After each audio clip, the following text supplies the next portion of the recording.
If it cannot break its egg's shell, a chick will die without being born. We are that chick. The world is our shell. If we do not crack the world's shell, we too shall die without being born. We must smash that shell for the revolution of the world. For the revolution of the world. What does the word revolution mean? Does it mean revolt, overthrow of despots, and the establishment of something new? Or does it mean a turn of the wheel, or the orbit of celestial bodies, and merely the repetition of a cycle destined to end in the same place that it began? Winter follows autumn, follows summer, follows spring, follows winter. Does everything change, or does nothing change? Can it be both? Hello, I'm Solmatol. You may know me from some of my previous video works, particularly Pathologic, which is a piece of media that prominently features themes of theatre, performance, and deconstruction, much like my favourite anime does. I am here to talk to you about Revolutionary Girl Utena. This video became so absurdly long that I've had to split it into multiple parts, and is intended to cater to as wide a variety of an audience as possible. There are people watching who haven't seen it at all, but maybe know of it by name, or know its references in other shows. There are people watching this that have seen the anime and want to see in-depth discussion of its plot points. There are people watching this who don't know anything about what the show is, but probably just saw that I posted a video or stumbled across this by accident, and, well, welcome to you as well. So, the point of this whole endeavour is that no matter what, you should be able to find something in this video series for you, whether you have seen the show or not. Revolutionary Girl Utena is dense. It's super goddamn dense, and as a consequence, it can be kinda intimidating to a new audience. The visual storytelling and writing are very tightly interwoven, and a lot of folk get completely lost with it, or if they're watching casually, a lot of the subtlety passes them by. I should know, I was one of the people that watched it casually, and I didn't realise how much I had missed until an obsessive set of rewatches. There are 4 main story arcs in a movie, and each of these will form a separate part of this video series. If you're already super familiar with the TV show and don't want to sit through all of that and just want to understand what the hell was going on with the movie, for example, then you can skip right ahead to the movie section without watching all the rest. Or, if you specifically want to get to grips with the bizarrity that is the Black Rose arc, then you can ignore the rest and begin there. If you want the piece-by-piece breakdown of nearly every bit of symbolism contained in every episode, then this video series will cover the scene-by-scene plot information and visual artistry of each episode in depth. You can think of these story chapters of each video as a sort of viewing companion, a guided tour of sorts, for those who may have gotten lost in the maze-like symbolism, or just want to hear the plot told in a more straightforward manner. If you already know the show well and want to hear more specific, detailed analysis on metaphor and themes without having to listen to the specific plot details that you're probably already familiar with, well, you can skip past the story chapters and straight to the analysis chapters. Timestamps for all of this is going to be in the video description below. I mean, if you do that, you'll miss the slap dates, but I guess that's your loss. The what? Oh, nothing. Don't worry about it. Continue. Okay then. There's also going to be a few very short intermissions in the show to give you a chance to take a break, stretch your legs, drink some water, maybe even put the video down for a while and go do something else. The intent of this whole thing is to be watched essentially like a mini-series. God help you if you're trying to do this all in one sitting. Don't do that to yourself. You owe yourself better than to listen to me ramble all night. Or do, if you're using this video as sleep ASMR. Apparently some of you do that with my videos. I'm not going to judge you. That said, I do hope you enjoy the show. This performance is a lot. So, take a seat. Get comfortable. The Shadow Girl ushers will take your tickets and guide you to your seats. Please feel free to wander out and back anytime. There's popcorn and drinks in the foyer.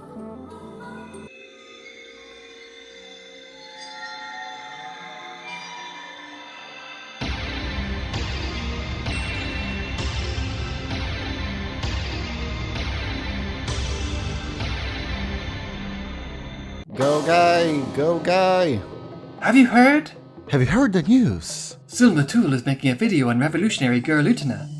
It looks to be a mountain of a show. Doesn't the world have enough mountains already? Why is she building a new one? So she can climb it? Why does anyone climb a mountain? It's so exhausting. Plus, there's the altitude sickness. Well, she is a doctor. She can treat that. The view from the mountaintop is nice, though. My feet hurt thinking about it. I'll stay here. I feel tired enough just from this banter. Go on without us, Sol. Good luck. We believe in you. Do we? I give her 2 hours before she collapses. It's admirable, though, to be so ambitious. But was it really such a good idea? You two, stand up. We have a job to do around here. Looks like we've been caught. Ugh, we never get any breaks. I think that's against union rules. Each of you, grab a rope. I guess we're climbing this mountain after all. 1, 2, 3, pull! Are you okay? Revolutionary Girl Utena is an anime that I really, truly adore. It's one of my favorite pieces of media, full stop. Like, I love this as much as I love Pathologic, if not more so. Working on the video about it like this is a passion project for me. But despite the absurd length of this video series, I cannot comprehensively cover every reading of the show. In fact, even after all this is said and done, there will still be vast parts of the symbolism, metaphor, and theory that I won't even have slightly touched on. There's an insane level of depth here. It's just like that. The thing about good art is that it's like a mirror. What you see in it is often merely a reflection of yourself. And to misquote an old ex-Jedi, it is there to show you what your own eyes cannot yet see. And what you might pick up from watching the show might be, well, extremely different from what I pick up. And given that, I'm going to highly encourage you to watch this show for yourself before delving into this video. I'll admit, the show serves that art as mirror function so well that I'm nervous writing about it. If you watch this video, you're bound to learn a lot about me as a person, as much as you learn about Revolutionary Girl Utena. By telling you what I see in it, I'm inadvertently going to be revealing a huge amount about myself. But hey, maybe that'll be good for algorithm ratings. Projecting uncountable truths about oneself for the whole world to see is the basis of parasocial relationships, right? In short, behold this work of art that I love, and behold my vulnerability as I talk about it. I beg you not to judge me too harshly. This video will absolutely be breaching deep spoiler territory right from the start. I'll give a bit of forewarning when the major spoilers are going to creep in, but might be safe to assume that this video will heavily spoil pretty much everything. So, why is this show in particular so renowned? There's many reasons, but perhaps some of the most important are how it influenced everything that came after. You can see hints of Revolutionary Girl Utena in almost every magical girl show that's been made since. Madoka Magica, of course, as well as She-Ra, Steven Universe, Mobile Suit Gundam, The Witch from Mercury, The Legend of Korra, including all the Karasami stuff, Owl House, the list goes on and on. Its influence really cannot be overstated.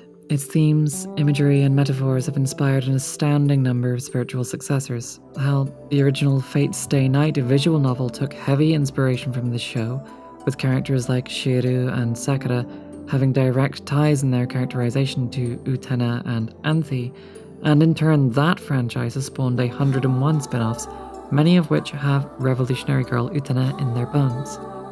Once you start spotting its influence everywhere, it's hard to unsee it. It's like Twin Peaks. It informed everything that came after so heavily that even things that didn't intend to reference it end up inadvertently doing so. Background. Who made it? Who wrote it? What the fuck is it? Well, Revolutionary Girl Utena was created by an artist collective calling themselves B-Papas, a strange but cute name.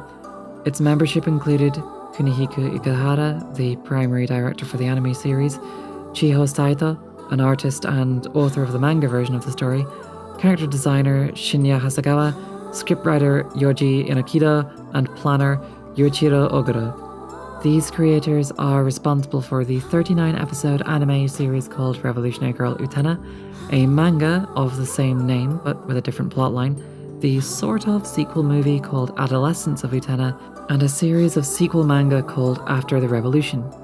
They also had some hand in both the musical stage show adaptations and video game adaptations of the story. In this video, we are only going to be focusing on the TV series and movie. These by themselves are both so dense with material as to make the videos as long as they are, so if you want the analyses of the other material, I'm afraid you might have to look at the Empty Movement forums instead. The musicals are brilliant though, they are well worth a watch if you enjoyed the show. The show originally aired in April of 1997 on TV Japan, and concluded by December of that same year. It had multiple releases on VHS, DVD, and eventually a full remastering in 2009 that rekindled a strong worldwide fandom. Touching on extremely dark themes of trauma and abuse and delving into the forbidden realm of homosexual romance and relationships, the show was a hard sell to American networks. A very, very bizarre attempt to export it to America led to heavy censorship of any gay content and the renaming of the whole show to the strangely dubbed Ursula's Kiss, complete with wacky localization choices. The mess of intellectual property rights and legal concerns as to who owned the show's American release led to another strange situation in which only the first 13 episodes were translated for Anglophone audiences for a number of years. It wasn't until 2002 that the whole thing was accessible to a non-Japanese audience. Even so, given the bleak content of the show, it was rare to find the whole thing broadcast all at once. Many networks were reluctant to air a show that was so explicitly gay or so explicit in its portrayal of feminine trauma. Fans searched to find the episodes they'd missed, led to the formation of a cult fandom trolling through obscure forums to try and find the whole thing. It wasn't until after the 2009 remaster that box sets of the series became accessible and people could legitimately watch it all at once without resorting to outright piracy. The movie, Adolescence of Utena, aired in theatres in Japan in 1999 as a sort of reimagining of the series, or maybe a sequel but also not a sequel. We will cover it in full later. It was released to the Anglophone world in 2001, with viewings primarily in anime conventions rather than movie theatres. It was remastered and re-released in 2010 with the rest of the TV series. There's a hell of a lot more context around its convoluted production and release, but I'm aiming to keep this part somewhat light because we have a lot of other content to get through. So, what is this show? And what's it about? Well, here's the one-paragraph Wikipedia blurb. Utena Tenjo is a teenage girl who wishes to become a dashing hero and because of it gets caught up in a strange dueling game played by her fellow middle and high schoolers. As Utena fights to protect and befriend Anthe Himemiya, her shy classmate but also the mysterious Rose bride at the center of the duels, the stakes become higher and the game more dangerous. I, however, find this blurb insufficient. At its core, Utena is about breaking out of cycles of abuse, oppression and learned helplessness. It's also a love story and a coming-of-age narrative with a cast of well-developed characters, complex relationships, and an unflinching look at the horrors of abuse that many people endure. The show is brilliantly crafted, a beautiful story, and has wonderful characterization and artistry throughout. But it would be irresponsible of me to discuss it without some of the major content warnings of the subject matter. It includes physical abuse, animal death, emotional manipulation, mental abuse, sexual abuse including CSA, grooming, predation, and a very harrowing but honest look at how victims of abuse are mistreated by society. It is never gratuitous in its portrayal of abuse. The abusers are characterized thoroughly as the villains. It uses discretion in its shots. The victims retain agency over their narrative throughout. It is quite possibly the best I have ever seen any story handle the above themes, but please be aware that they are there, and if any of these things are triggering for you, then please be careful. I'm going to talk about all of that, a whole lot. With that all being said, let's delve into this anime. Gather round for the show, for the Shadowblade girls sure do have a masterpiece of a performance for you tonight. Please, take a seat. Get comfortable. Let our story commence.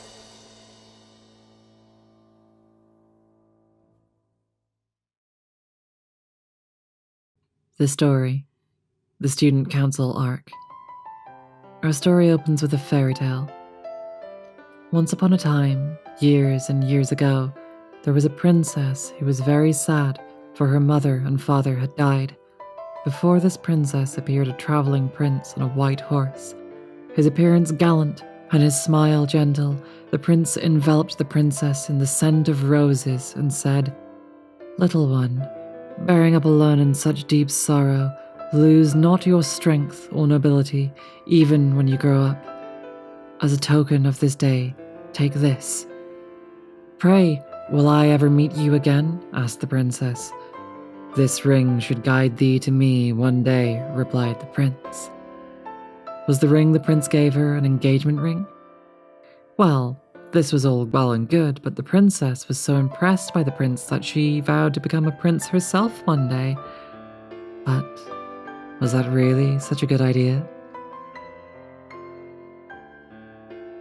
In the style of shadow puppets, our characters' features are shadows and outlines, though their costumes are bright and colourful. What we see are not people so much as archetypes. This is a tale of tropes and ideas. A lost princess and a handsome prince, a knight in shining armour, a hero to save the day. This could be a stand-in for anyone, no? Didn't you, dear viewer, view yourself as a one-day princess or knight in shining armour when you heard fairy tales as a young child? Didn't we all try to see ourselves as reflected in such cliches before we learned that they were just storytelling tropes? But this fairy tale is a rather sad one, a tale of longing and loss, and of a brief moment of respite, as is the case for many a princess in fairy tales. Our princess is trapped, but in this instance it isn't a tower or a dragon keeping her hostage, as much as it is her own grief. The princess here, implied to be Utena, is a vulnerable orphan. Don't we all want to be rescued by a knight in shining armour, a fantastic, larger-than-life hero come to save us from the tragedy of life we find ourselves in? Don't we all want salvation? So many of us desperately crave it in the arms of a lover, be it a gallant, caring gentleman, a manic pixie dream girl, or some other idealized version of romantic love. Surely it isn't wrong to want such a thing, is it? There are a couple of small fragments in these frames where we see the characters' faces and features. In full noble regalia, they are fairy tale versions of themselves, transformed from the mundane appearances of their regular existence into the pantomime roles that they are here to play. The most striking moment is of Utena receiving her ring, the one thing she can remember in full, concrete detail. Love shall save us, and our protagonist Utena is the damsel in distress to be saved. Except, passively waiting for salvation is foolish, isn't it? Apathy is death, right? Why sit back and wait when you can take charge of your own destiny for yourself? A wise man once said, "Be the change you wish to see in the world," and if I wish to see those who suffer rescued from their pain, like me, then shouldn't I strive to be the person who does the rescuing? Shouldn't I do my best to be the hero? So believes Utena, our protagonist. Fuck gender roles. Become the knight in shining armour yourself, even if you started as the damsel in distress. This is a good feminist message, right? Taking one's own agency back and becoming the hero. If that were the whole message of the show, I could conclude my analysis right here and now. But this level of shallow feminism is hardly everything this show has to say.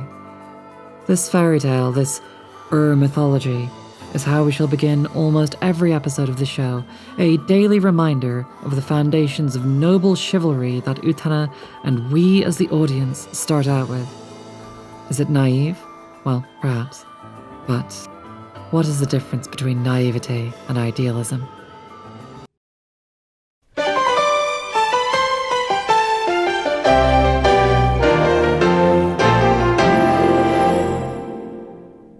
っていうのは僕はやっぱり During the process of getting from the plan to the production deal, I needed to convey the image of the show to a lot of stakeholders in a way that would be easy to understand. So I made the written plan, and it's something like this type of thing. And in fact, it got the gist across, and I think it's what got us a green light on the production. However, when we finally entered the production stage, I was plagued with worry. Suddenly, I was brooding over what the show's originality really was. Style of expression is key in a TV series. A unique individuality. A mode no one has ever seen before. There was this pressure of, I have to make this a show with a special type of visual expression. That's the only way people will want it.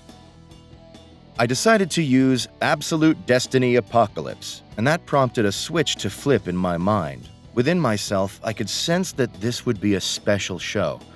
But it was hard to explain that specialness to the public during pre-production. I talked about the story, I explained the characters, but no matter how bombastic I was, nobody understood me past the level of, it sounds like an eccentric show. So all throughout the pre-production, I had these pangs of guilt, like I was deceiving someone. And then, the first episode was given sound at last. It was complete. The impression of the first stakeholder to watch it was something along the lines of, huh? What is this? The first episode of our show now actually opens in full. A gaggle of teenagers approach a beautiful high school, though the aesthetics of this place of learning far more closely resemble the marble palaces of European royalty rather than any regular school. Utena's best friend, a girl called Wakaba, bluffs that she is waiting on her boyfriend to walk to school with, though her classmates immediately call her out on this and imply that this so-called boyfriend is really Utena. We are already playing fast and loose with gender roles here. Utena herself is shown to wear a femme-cut version of a boy's uniform, win against the boys at basketball, and be the subject of general female adoration, already making headway into her goal of becoming a knight in shining armor or a prince, while still retaining an otherwise inherently feminine coded identity. She wanders past the school's rose garden and finds her mind wandering to the past. She looks at the ring on her fingers, and we are led to believe that there may have in fact been some truth to the monomyth-like fairy tale told at the start of the story. Or, at the very least, that Utena believes wholeheartedly in that myth. The rose garden itself is where we see our first glimpse of Anthihememia, the second major character of our story. She is first introduced to us as an attraction, someone to idealize, as symbolized by the quite literal rose-tinted framing, before she is unceremoniously dragged away. This idealization attraction is not to last. Instead, we are made to see her as a victim. Within moments of seeing her, Utena witnesses Anthi being physically slapped by her apparent boyfriend, a green-haired boy named Sayonji. Sayonji is prevented from continuing his assault by yet another boy, the red-haired Toga. We quickly learn that Toga is the president of the student council and Sayonji is the vice president. Both boys are in positions of authority and power, and Sayonji is already misusing it. Utena is accosted by her friend Wakaba, and we learn that Wakaba herself has a crush on Sayonji. Wakaba and Utena engage in some queer-coded banter, though the tone remains light-hearted, in stark contrast to the physical abuse that we have just witnessed. We're already being introduced to a complex web of high school drama, so I don't blame you if you need to take a moment to pause to take all that in. You know how long this video is going to be if you keep telling people to pause it? Stay strong, people. Increase that engagement. Like and subscribe while you're at it. I made this video as a love letter to Revolutionary Girl Utena. I don't particularly think that we need to interrupt it in a half-hearted attempt to boost its stats. We're just trying to help.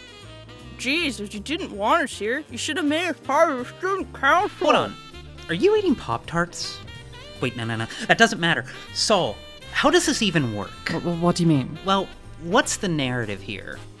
We're the student council at a Tory Academy, so does this mean you're making this video from a Tory Academy as part of, what, a senior thesis or something? I think you're overthinking this. Or maybe you're underthinking this? Mm-hmm. Can I just get back to the video now? Notice how she did not answer the question. Did not answer the question. Back to the summary and the student council that we actually care about here. There is a sharp change of scene as we are introduced to some of the other members of the student council. Saionji has been called before them to answer for his treatment of Anthe and is berated by Toga, as well as a blue-haired boy called Mickey and a ginger-haired girl called Juri. Of note, they do not refer to Anthe by name and merely call her the Rose Bride. She is already being objectified. Saionji defends his abusive actions, stating that what he does with the Rose Bride is his own business. Anthe, stating that she is Saionji's bride, confirms that she is indeed his to do with as he wills, though her body language hardly conveys enthusiastic consent in the matter. Saionji leaves, telling the student council that if they have such concern for the fate of the Rose Bride, that they should just duel him for her, as per the apparent rules of this mysterious student council. The objectification of Anthe has been immediate, and while the other members of the student council express concern for her, they have been doing so in a way that still objectifies her. Anthe's personhood has not mattered to a single member of the student council. She has been reduced to an object, a prize, a bride. She seems to have internalized that role too, though she appears rather unhappy about it. The fact that she is the only person of color amongst the students too cannot be understated. The themes of dehumanization as a consequence of colonialism and racism must be acknowledged too, even if this anime does not delve them in as much depth as its other themes. For her femininity, for her smallness, for her ethnicity, for many reasons, Anthe is treated as someone without agency, without humanity. To the council, she is a highly valued, decorative object. To say that she is treated as disposable is incorrect. She is very clearly highly prized. She is very clearly not disposable to the student council members. But to claim that you care about someone merely because you believe them to be of high value, without actually treating them as a person, is a willful misinterpretation of what it means to care about someone. Caring about another person means caring about them as a whole and complete human. Not as an object, not for what they can do for you, not for the false idealistic imaginings of what you want to believe they are, for them, as they actually are, not just as a means to an end. Thus far, it seems that Anthe has never experienced this kind of care.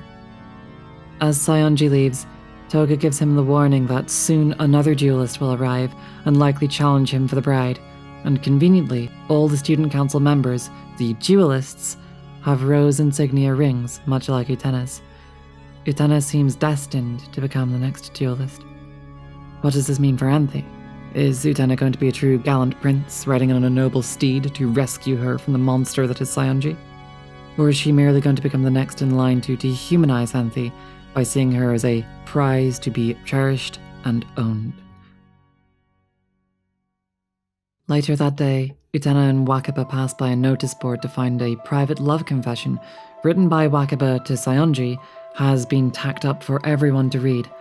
Wakaba, humiliated, runs away in tears. Utena, ever the fool, does not go after Wakaba to help comfort or console her. She instead goes to Saionji directly to confront him. Is this a naive move? Almost certainly yes. Is this tied to ambitions of prince-like masculine coded values, fighting and confrontation before comfort and healing? Perhaps. Will this help anything? Hard to say. But I can't blame Utena for this. Who wouldn't want to defend their friend against scummy bullies?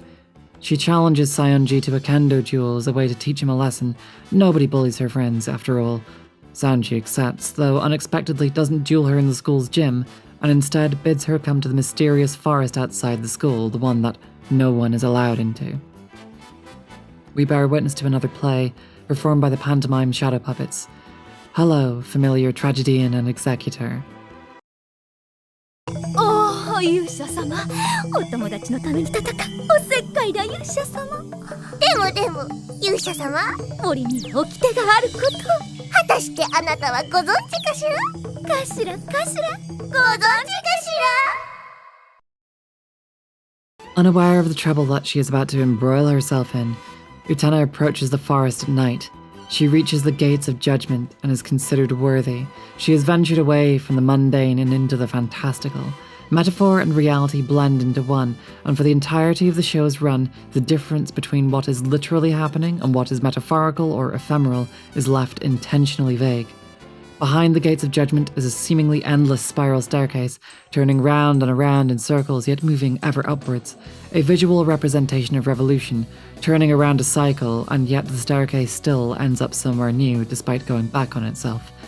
The music swells as the unseen Greek chorus sings of the absolute destiny apocalypse, of the end of the world, of a golden mythical paradise of death and rebirth, of apocalyptic cycles ending and beginning and ending eternally. References to Buddhism, Christian Gnosticism, and apocalyptic religion abound. Finally, at the top of the staircase, Utena can see an enormous fairy tale castle floating in the sky. The world of the unreal and metaphorical is made intensely, viscerally real and present. Sayonji, waiting for her, merely dismisses it as an optical illusion, like a mirage, or a trick of the light. In many more ways than he realizes, he is right. There are multiple layers of dramatic irony to this sentiment. Sayonji is wearing a military-styled officer's jacket complete with aiguillette, and Anthy is bedecked in an ornate dress reminiscent of red flowers. Anthy's presence is explained by Sayonji as being entirely natural. She is the Rose Bride, and it is the Rose Bride's function to be part of these ritualistic jewels. Anthy places a single green rose on Sayonji's chest, and a corresponding white one on Utena's uniform. The scent of roses gives Utena a brief flashback to her fantasy-addled memories of the handsome prince who saved her from her childhood grief, though how accurate this memory is left unclear. Anthy gives Utena a simple set of instructions. If the rose is knocked from her chest, she loses the jewel. She bids Utena good luck, and is immediately physically assaulted by Sayonji again. Sayonji expresses a disgusting sense of ownership over Anthy in a way that is obvious and without subtlety. As he believes he literally owns her, he believes he is entitled to beat her when she wishes his opponent good luck. It is hardly difficult to characterize Sayonji as an unforgivable villain at this point in the narrative. He is of course far more complex than just that, but for now, we may keep our view of him as a straightforward antagonist. That is how Utena currently sees him after all, and she isn't entirely wrong to do so. His acts of physical abuse are entirely indefensible. Anthy chooses to accept this abuse. She expresses the belief that she is literally the property of her dueling champion. To fight back would be to reject her role, to reject her entire identity as the Rose Bride. Enraged, Utena is baited entirely into the duel, to defend not only her friend Wakaba, but to stop Sayonji's abuse. The dueling game seems stupid, but if joining the system is the best way to save someone, is that not the morally correct thing to do? She is, of course, being entirely manipulated. She is young, naive, and headstrong. Wannabe heroes are, like that. And, hey, if you were a Rose Bride, a paragon image of femininity trapped and abused, wouldn't you be happy at the idea of someone wanting to fight for you? Wouldn't it be reassuring that someone gave enough of a damn about you to act like you were worth fighting for?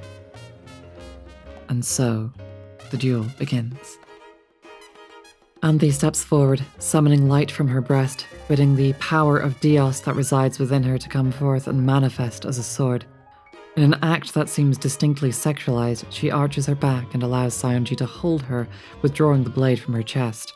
To summon the blade is an act of intimacy, and intimacy is demanded from femininity. After all, intimacy and sexuality is a woman's role, right? There to provide sexuality, sensuality, and comfort to the man that literally owns her. If you are uncomfortable and slightly horrified, that is the point. So is our darling Utena. Isn't this even more of a reason to beat the toxic masculinity out of this horrible little asshole? With reckless abandon, Utena draws her wooden kendo blade and fights, though a wooden sparring stick is no match against the sword of Dios, a quite literal, sharp metal sword. Sayonji regards her as some pathetic creature entirely beneath him, and mocks her heroic desire to be a knight in shining armor, there to rescue a damsel in distress. What a fool she is, believing in fairy tales. Doesn't she know that the real world is harsh and cynical, where the strong just take what they want? It just so happens that he is the strongest.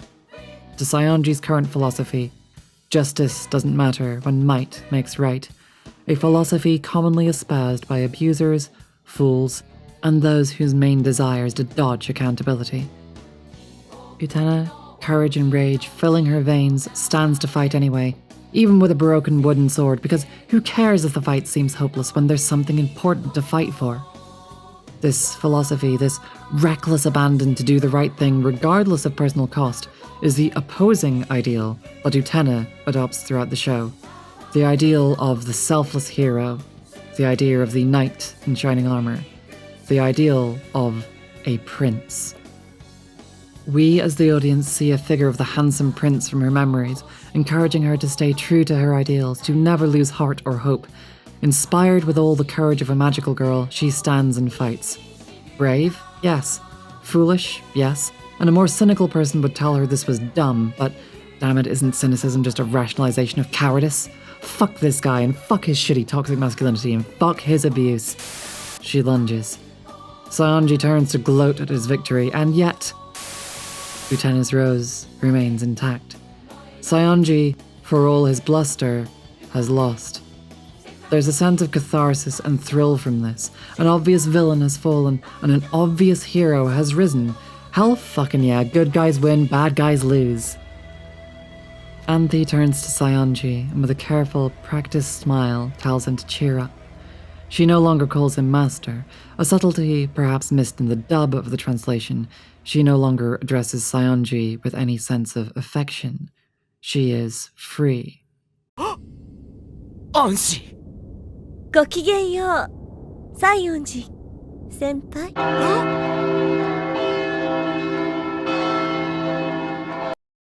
This change in honorific denotes that there is perhaps no more intimacy between them. She is free. Or is she? Church bells ring, signaling the end of the duel. Bells symbolizing victory, resolution, and the return of peace, much like the ringing of bells in European towns at the end of a war or the beginning of a holy celebration. Far, far away, seemingly standing on castle ramparts, Student Council President Toga observes the duel and comments his intrigue at Utena's recent victory. Hungry as a predator, he states that Utena has quote-unquote lit the fires to his heart. Viewing her as much through the objectifying lens as he viewed Anthy, the lens in this case is rather literal. We see a brief image of the top of the dueling arena from afar, looking to all the world like an enormous rose on a thorny stem. Roses and romance are intimately intertwined, standing as a symbol for chivalry and idealism, or perhaps as a symbol for childish fantasy and naivety, or perhaps just as a fantasy for simple love and blossoming romance. Perhaps it's all of these, perhaps it's none. As Utena returns to her dormitory, she seems to want to leave the strangeness of the day behind her. As much as she wants to be a hero, she would rather not involve herself so directly in the student council's weird dueling games. She has achieved her goals of beating the toxic masculinity out of a fuckboy, and that's all that needs to happen. Except Anthy approaches her. She does not introduce herself as Anthy, however, but as the Rose Bride. And, as if it was as natural as breathing, utters the words, "From this day forward, I belong to you." Said as benignly and with as much care as a marriage vow, the implications of this are going to sit heavily for the rest of the series. We see that Anthy is not free. The Rose Bride is a bride, and her engagement to another, her role, her existence at all in this identity, is an act of servitude. Much as she has been freed from one abuser, she remains trapped by the system, trapped by her identity within the system. What we've seen here has been a dissection of the nature of abuse, and the natures of expected roles of men and women, and however we might try to subvert, change, or destroy them, that the system as a whole is deeply, deeply flawed and will try to perpetuate these roles. What's up, sports fans? It's your girl, Playa North, bringing you the content you've been waiting for all video. So without further ado, let's get started with the slap date. Whoa, hold on. What are you doing? The slap date. Okay, look, you keep saying slap date like it's a real word that I should just know, but that is a fake word that you have just made up just now. This one, am I right? Talking about the absolute destiny apocalypse over here, but doesn't even know what the slap date is. I was just discussing some really serious issues regarding abuse and gender roles, and now you are yelling about sports. Why are you interrupting me? So we're friends and I love you, but we really need to work on your listening skills. As I've already said multiple times now, I'm here for the slap date. This doesn't concern you. Just go to the corner of the student council balcony for a moment. Hold on, that doesn't concern me. This is my video. Do you know how much time, how much energy, how many words I put into this work? Oh gosh, yes. Yes, so many words. The script just keeps going and going. I mean, that's your absolute destiny apocalypse right there. Wait, what, hold on, what? Listen, you've worked hard. Treat yourself to a little break while I take care of the slap date for the sports fans. Sionji has started with strong season opening, coming out of the gate with 2 slaps. I'm sure fans of the Lettuce Boy are cheering at home right now. I'm sorry, are you giving the slaps tallies? Oh my gosh, Soul, I told you I was giving the slap date. It's right there in the name. You are literally celebrating abuse right now.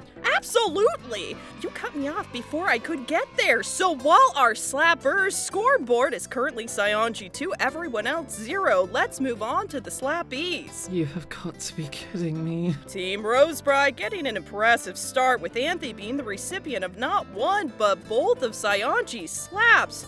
The rest of Otori Academy should look out, because the Rosebride once again seems like a strong contender this season.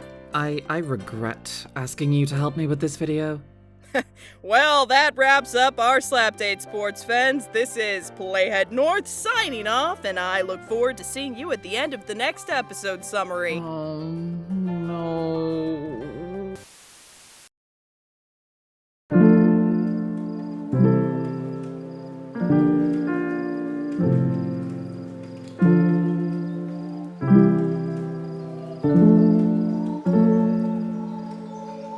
Huh, that's so weird. Wonder how that could have happened.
seem pleased to see me, and I find myself wondering for what reason that could be.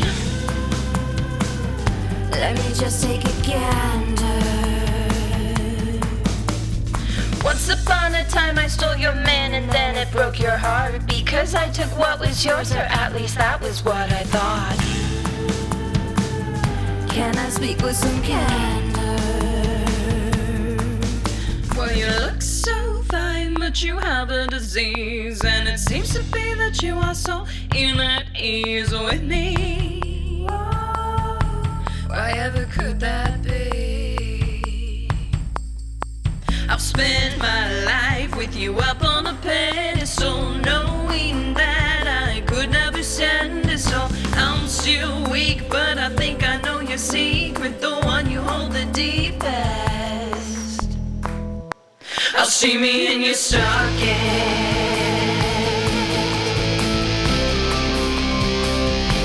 I'll see me in your Stalket.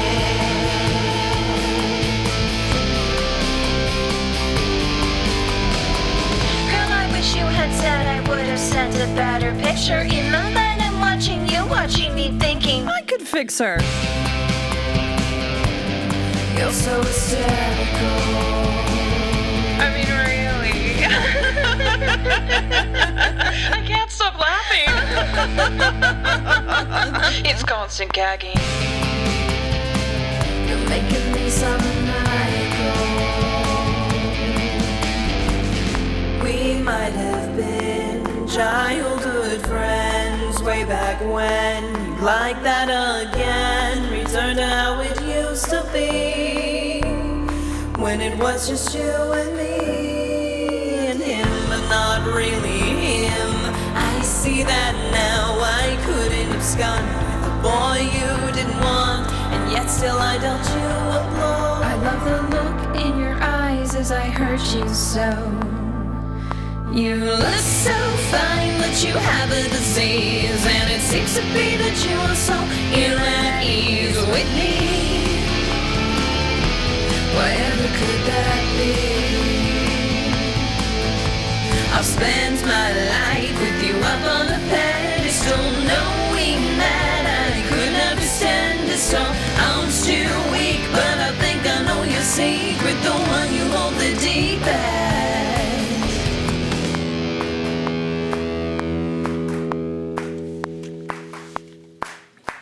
I'll see me in your Stalket.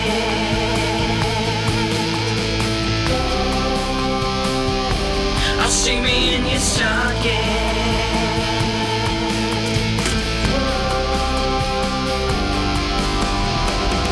I crave the power to change the world. I have the flower and I promise I would. I only have to win some duel to create a place where you're the one who's futile. I'm standing here and looking you in the eye. My path is clear and for once we are aligned. You no longer look down on me. I always thought you were strong, now it's you who's weak. Like, let's say, hypothetically, you could turn into an automobile. It would be a mistake to assume I couldn't turn into a car too. Well, you look so fine, but you have a disease, and it seems to be that you are so ill at ease with me. Whatever could that one be? Yes, I wonder. I've spent my life with you up on a pedestal, knowing that I could never compete at all. Now you're beat, 'cause I seem to see your secret, the one you hold the deep.